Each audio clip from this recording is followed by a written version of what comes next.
মেয়েদের নাকি সব সময় শুনেছি দুটো বাড়ি, একটা বাবার বাড়ি আর একটা হচ্ছে শ্বশুর বাড়ি। তো মেয়েদের যে নিজের বাড়ি কোনটা তা ভগবানই জানে, আর যিনি সৃষ্টি করেছেন এটা তিনিই একমাত্র জানেন যে মেয়েদের নিজের বাড়ি কোনটা।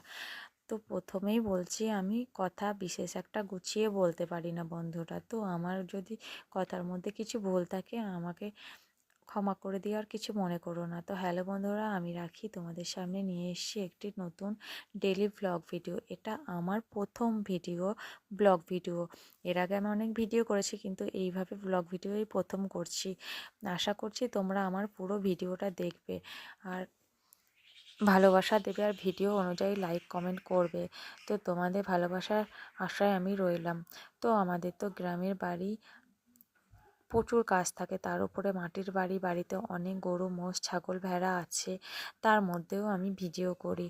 আর যে এর মধ্যে ভিডিও করা খুব একটা সহজ ব্যাপার নয়, কারণ বাড়ির লোকের সেরকম হয়তো ভালো লাগলেও প্রতিবেশীরা অতটা ভালো চোখে দেখে না। সবার চোখ এড়িয়ে গ্রামের বউদের ভিডিও করা যে কতটা সহজ, যারা ভিডিও করে একমাত্র তারাই বলতে পারবে যে কিভাবে তারা ভিডিও করে। তো এইভাবেই তো দেখতে পাচ্ছ সকাল থেকে আমার কাজ শুরু হয়েছে। তো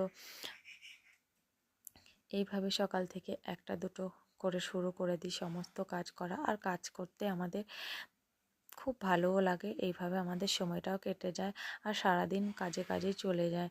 তো এর মধ্যেও অনেক কাজ আছে যেগুলো আমি তোমাদের স্কিপ করে গেছি, কারণ সমস্ত কাজ তো আর ভিডিওর মাধ্যমে দেখানো যায় না, আর হচ্ছে কি ভিডিওর মাধ্যমে দেখাতে গেলেও সব কিছু হয় না, তাই না? তো যতটুকু পেরেছি ততটুকুই তোমাদের কাছে তুলে ধরেছি।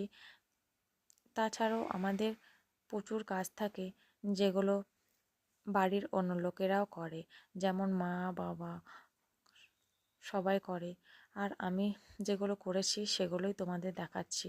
তো আশা করছি তোমরা ভালোভাবেই নেবে আমার ভিডিওটা, আর যদি কিছু ভুল বলে থাকি অবশ্যই তোমরা বুঝবে। তো আমার ভিডিওটা কেমন লাগলো তোমরা যেন অবশ্যই জানাবে। আর প্রথমেই বলছি, তোমরা যেন আমার ভিডিওটা পুরো দেখবে আর ভিডিওটা কেমন হয়েছে সেটাও জানাবে।